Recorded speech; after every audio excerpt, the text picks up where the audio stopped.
What's up, YouTube? I am back with some Impact Wrestling pay-per-view predictions. Now, this video will be coming out the day of the pay-per-view, a little bit earlier, for sure earlier, due to other things in my life happening, so I had to change my scheduling of recording around. I will not be doing a prediction show for WWE Survivor Series because WWE Survivor Series, they used to be fun, used to be good, but like this year and last year's pay-per-view was so, yeah, they went good, the bill went good, so I will not be doing a prediction show for that pay-per-view.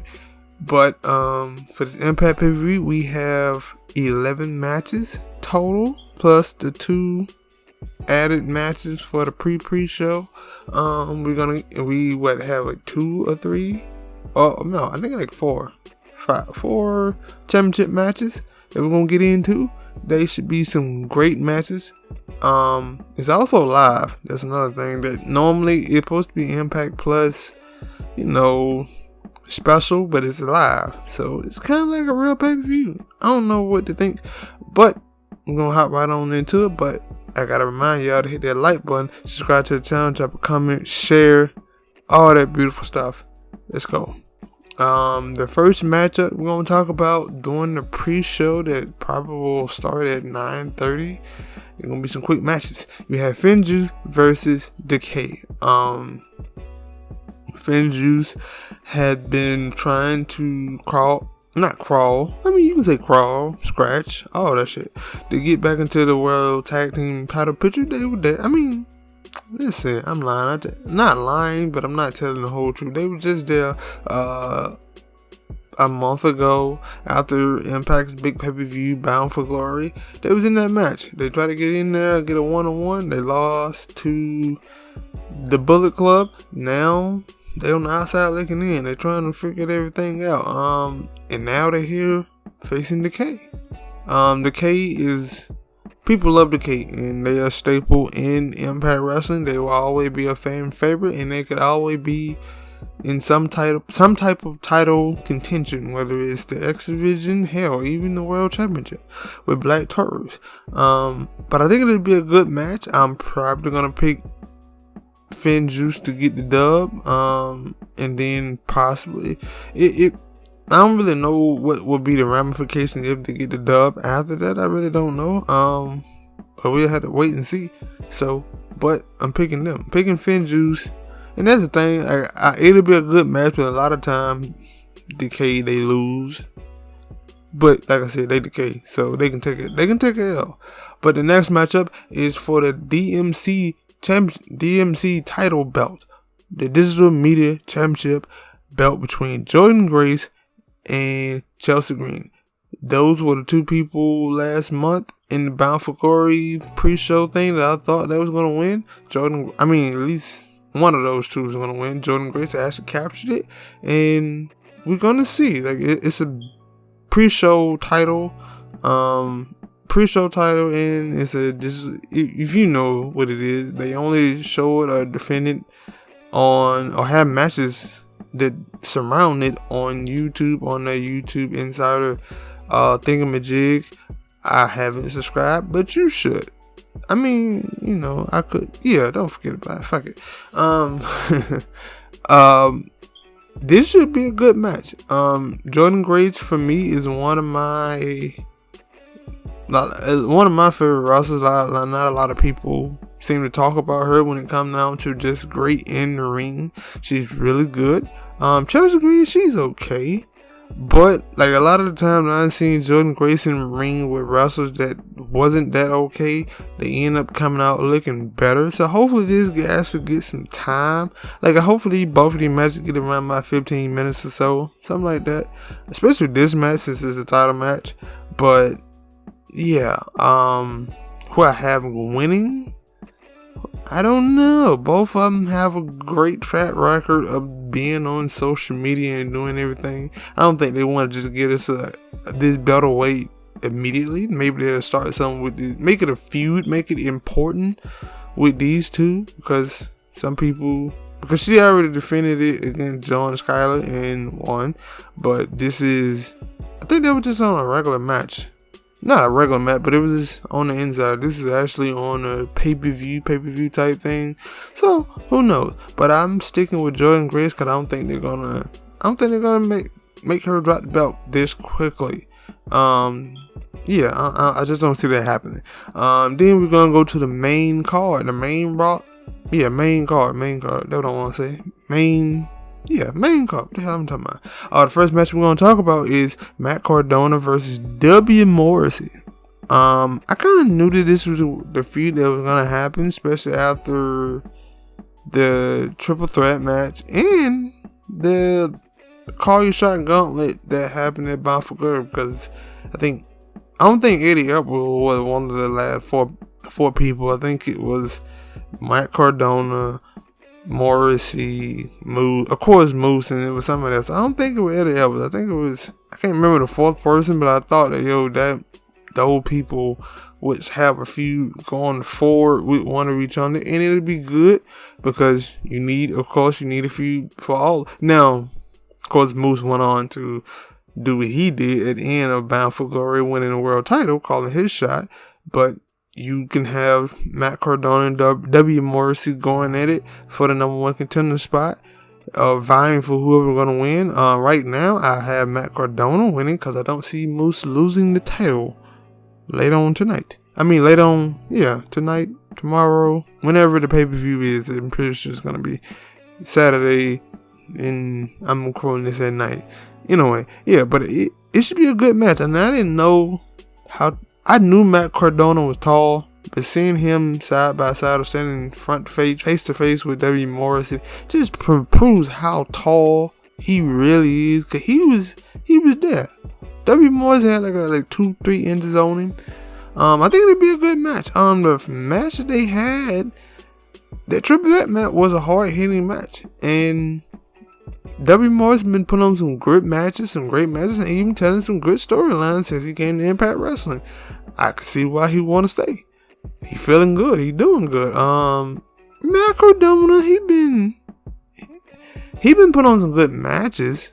I think they probably the Brian Myers one was a good feud for me. I thought that was a good feud. Of course, I think it was a good feud. And now the Raw Heat, it was okay. It wasn't great. It wasn't great. It was good. It could have been better, but good they moved on from it. But I think this could be a great feud between those two. Probably our first time ever, right? I don't think they would have ever fought tag team or single wise in the WWE, but I'm taking Matt Cardona in this match. Sorry if you hear me scratching my eye. It got something in there. But the next matchup is going to be Rick Swann and a to be announced. It could be VSK, but it was supposed to be Brian Myers, but he had some type of Lyme disease, something like that.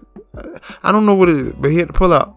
So he won't be able, or he wasn't cleared to wrestle in this match. So I think VSK volunteered to participate in this match. It's kind of crazy because at the beginning of Impact Thursday, they kind of teased like some big time free agent was going to show up, and I thought that maybe they could have done it there, but then you kind of had to shit on Rick Swann, and you don't have to do that. Like, the thing is also, I don't know how long Brian Myers will be out with that.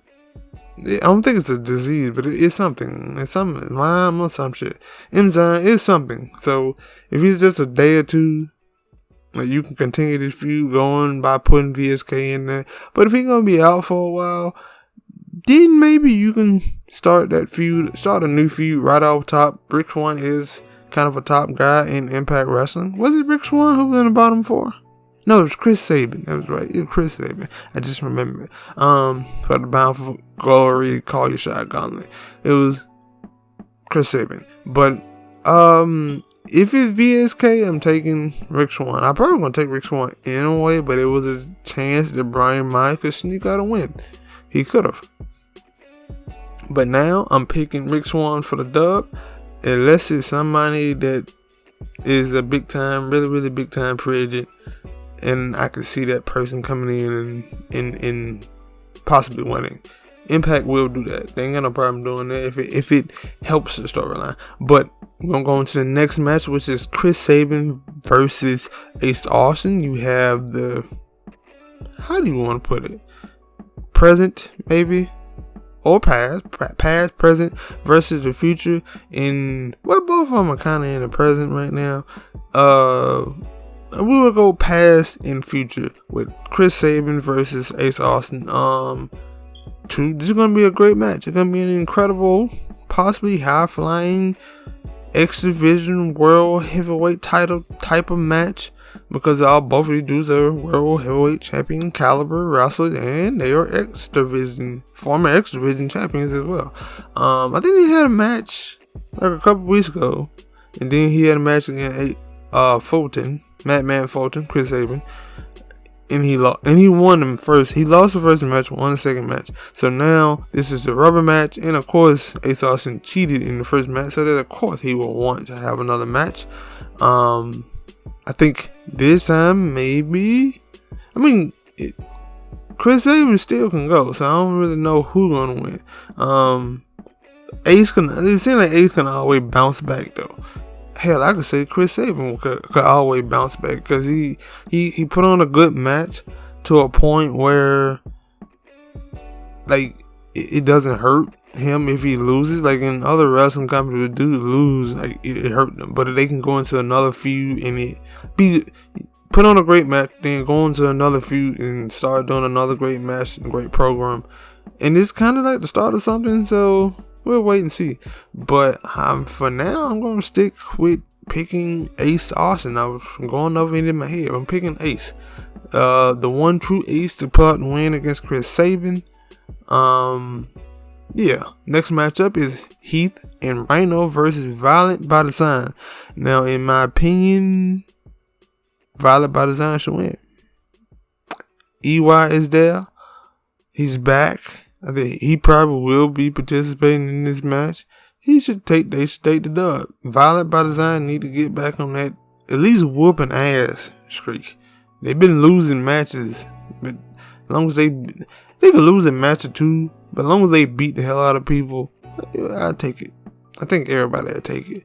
But yeah, and Heath them will be alright, because the more they get beat up, the more they're gonna look like good baby faces.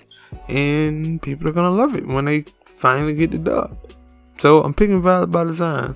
Keep this story going to Hard to Kill, because right now I could probably say that Heath and Rhino probably aren't in the tag team title picture yet. Maybe, I don't know. I could be wrong, but I'm picking Violent by Design. The next matchup is the X Division Championship match between Trey Miguel, the champ, of course, Spider Trey, I think they call him something. His possible nickname, I don't know, he got a bunch of them. Versus the Laredo Kid versus Steve Macklin. Steve Macklin had a match against Laredo Kid this Thursday, and that's how he made it a triple threat, because it was supposed to be a one-on-one affair, but Steve Macklin won it in a couple weeks ago. He won in this Thursday, and now he probably still, I would think that he would still lose this match. And the way that they put it, like this may be his first, I don't know. I know that Trey Miguel made it seem like he's going to make it his job and his duty to beat Steve Macklin for the belt. Beat him, not for the belt, but beat him. So it'll be his first L, because that is the thing that he's been holding over people, or having, that he hasn't lost a match. It's been a no DQ, but you can't get DQ in a triple threat match. I mean, I'm pretty sure some wrestling company can find a way to do that, but I don't think they're gonna do it here. I'm sticking with Trey Miguel. They can continue the feud between. Hell, he can still have a singles match, because he technically didn't have a single match against the Laredo Kid. He could come back and continue the feud also with Steve Macklin. So you can go either way with this. And depending on whoever the little special person that's supposed to come in they could possibly do something there as well if they're an X Division type guy, or in a tweener is what I try to say. So who knows? The next matchup is the Knockouts Tag Team Championship match between the Inspiration. I almost said Iconic. I slipped. I caught myself though. The Inspiration versus the K. Now, obviously, I picked Inspiration to win that match at the pay-per-view. I thought it would be crazy to not have them winning the match. I think they will win the match again, even though I like the K. But I don't know where they will go after this, because it ain't really. It is some teams, especially Tennille Dasher will come back. Then you have her and Madison Rayne. You can do that against them. But then there'll be two heels. I don't really care. I think it'll be great TV, but we'll see what happens. But yeah, I think that it'll be an okay match. It ain't gonna be like a drop down super 4-star, 5-star match. Hell, you probably want it to be a 3.5. It'd be an okay match to see. I like all the women in the match, mostly. So it'll be a good match. But I'm picking the Inspiration to take the dub on this one. And the next matchup is another tag team match, but it is the Impact Men's World Tag Team titles between the Good Brothers versus the Bullet Club. I'm taking the Good Brothers. I would say the Bullet Club, because they can kind of continue the feud between them, because at some point people want to see the Good Brothers versus the GOD. But I don't know when and how that would happen. I don't know New Japan's schedule, but if you listen to them talk, they have a grueling schedule, and they're still in New Japan. Some people leave New Japan and go do the New Japan Strong for a while, but they seem like they are tenfold down over in New Japan right now. So I don't know when that will happen, but I do know that the Good Brothers also have a future New Japan World Tag Team title opportunity, right? Because they won it in New Japan Strong. So that could be player key. If they beat them and then afterward challenge GOD at Wrestle Kingdom in January, they could be planting the seeds for it right now. I don't know. We'll see. But for now, I'm picking the Good Brothers to win this match. I don't know which variation. Nope, I do know which variation, because El Fantasmo is in New Japan doing the junior. I think junior. Is it Junior Cup? Is the Junior Heavyweight Cup type thing? I forget what it called.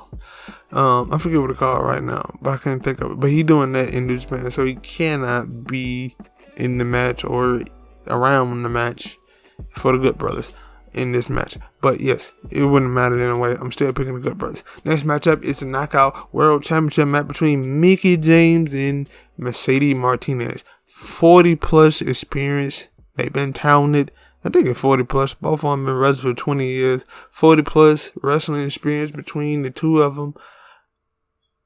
I think it'll be a dope match. I think it's gonna be a good match. I'm really happy to see Mercedes Martinez actually get, because she kind of did some stuff in AEW, then they didn't really use her. I don't know if she officially signed to Impact Wrestling. Sometimes people just come over and be like, hey man, I like it over there.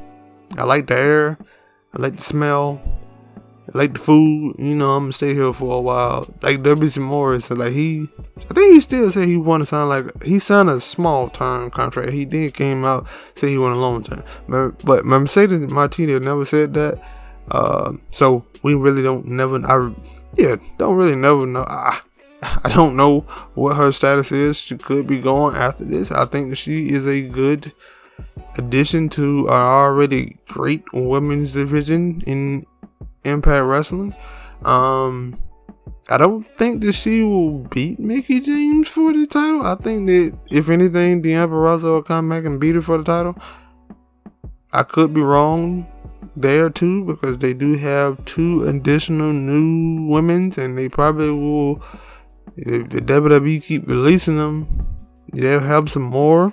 And then of course you have some indie starlets who come out of nowhere. So, but I think the Mickie James will take the dub, or it could be a disqualification because Deon Purrazzo will be coming back with a vengeance. Maybe, who knows? I'm not really sure. I'm just blurting out loud. But until that happens, those are two things that can have: disqualification or Mickie James wins. I'm leaning towards Mickie James winning and it being a dope match.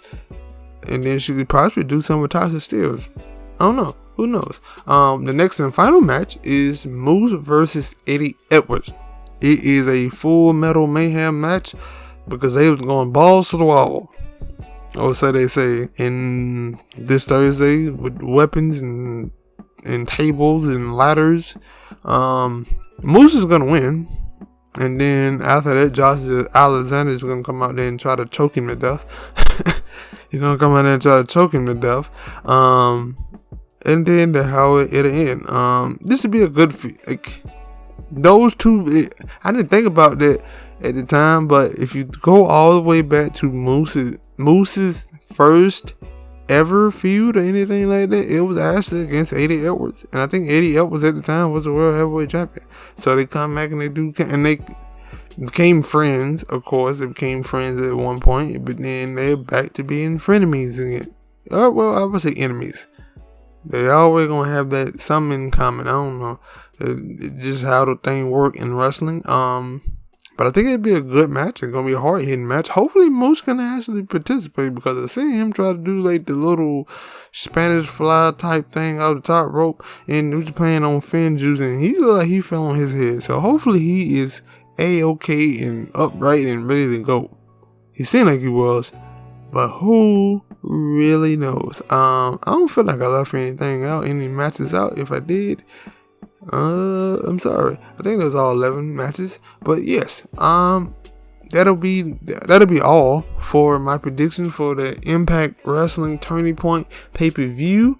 Y'all let me know down in the comments below who you got in the matches, what you think about who possibly may show up. I don't know. It's live. It's live, so they can do that. They can have some special people come in. I think they probably gonna do this for the next couple of months because of the WWE people keep getting released. You can have special surprises. 30-day contract, 90-day contract is expired. Some people be opting out. Hey, who knows? But y'all make sure to hit that like button, subscribe to the channel, drop a comment, share before y'all go. See y'all next time.